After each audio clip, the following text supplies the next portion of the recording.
So folks, we've got some more Wailing Caverns cards to take a look at. These 4 revealed today. You may remember you've already seen 2 of these, Lady Anacondra, and we now know the Deviate Dread Fang is the official name. So we're going to skip through those, check the previous review if you want my thoughts on those. But the Fang Bound Druid and Savory Deviate Delight are some new cards here to talk about. So let's start out with the Savory Deviate Delight. Note that even though this was presented with a bunch of Druid cards, this is a Rogue card.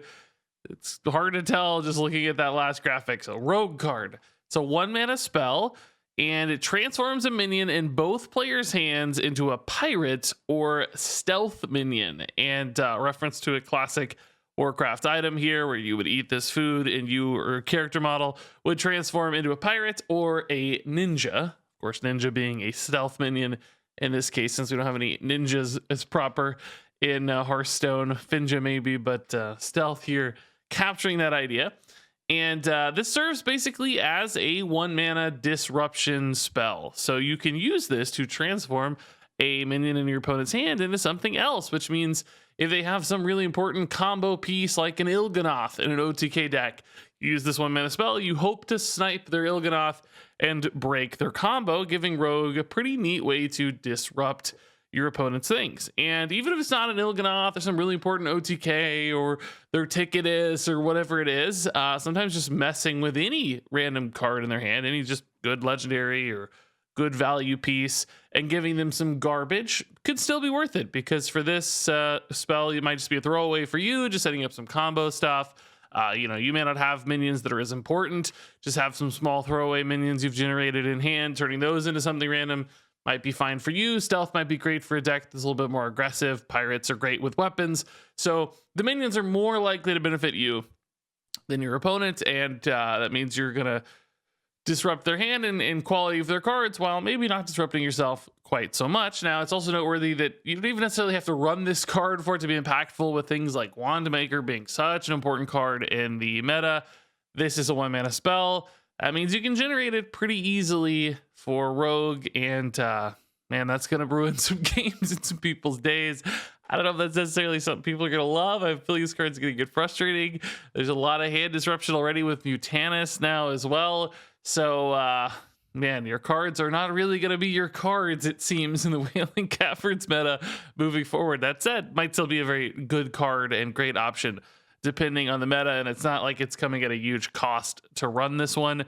So, I will say cards like this sometimes just don't make sense in a class like Rogue that has sometimes a very refined game plan. In other words, they have ways to win the game and to end the game, creating pressure and damage outs. And sometimes cards like this that sort of tinker with your opponent instead of really reinforcing your primary game plan kind of get left at the wayside, because you don't really need to disrupt their Il'gynoth combo, for instance, if you can just kill them on turn 6 anyway. So some decks might eschew this in favor of just running more consistent damage and more ways to just outright pressure the opponent. But that said, it's not much of a cost at 1 mana. It sets up great for other Rogue plays. The minions you get off it are pretty likely to be decent for you. So I wouldn't be shocked at all if some Rogues made some room for this one, particularly any Rogue that's slightly slower or any meta that demands a card like this one to break your opponent's stuff. So moving on here to the Fang Bound Druid, a new 3-mana 4/3 taunt and death rattle card. Reduce the cost of a beast in your hand by 2. So we've got these kind of 2 different packages in Druid that aren't working especially great right now, which are the new taunt package like Razormane Battle Dude and Plague Maw the Rotting. Haven't really seen any play. We've also got some beast stuff like Living Seed, the 2-mana card that draws a beast and discounts it. And I guess like Menagerie Warden, for instance, came back in the core set. This card seems like it's designed to potentially fuse those 2 worlds together. So you spend 3 mana here in the early game, and you cheapen a beast, making, the net cost on this sort of like a 1-mana card, because you're reaping that discount later for your beast.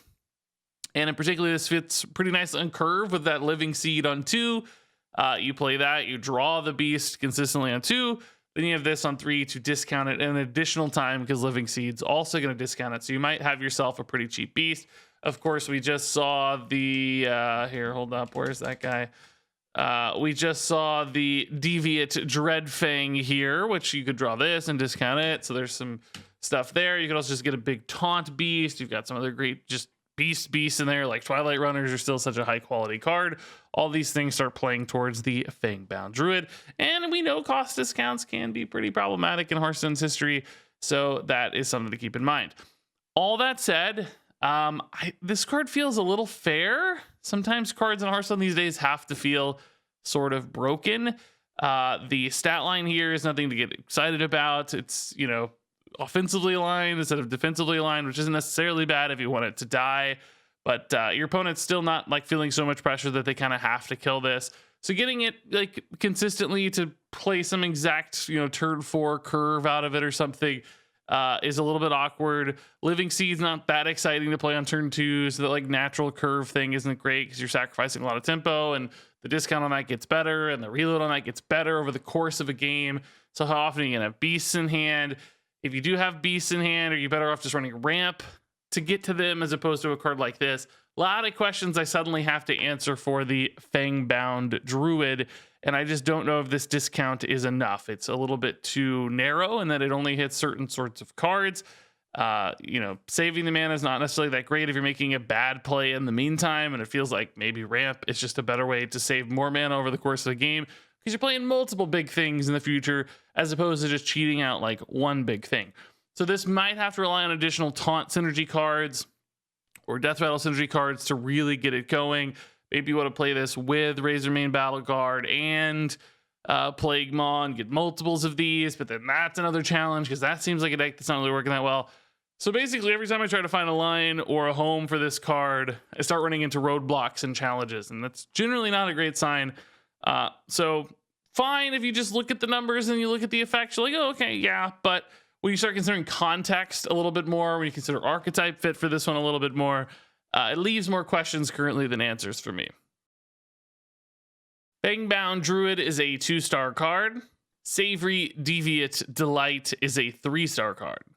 And I guess that wraps it up for this review. I don't know if there's any more cards coming today or not. This is a really small batch that seems to have been disrupted by some leaks on Lady Anacondra. So for now, this is all we got. I guess stay tuned in case there's more card reveals throughout the course of the day. I'd hate to see only 2 new cards throughout the entire day, but that's where we're at. So share your thoughts on these in the comments below. Thanks much for watching, and until next time, game on.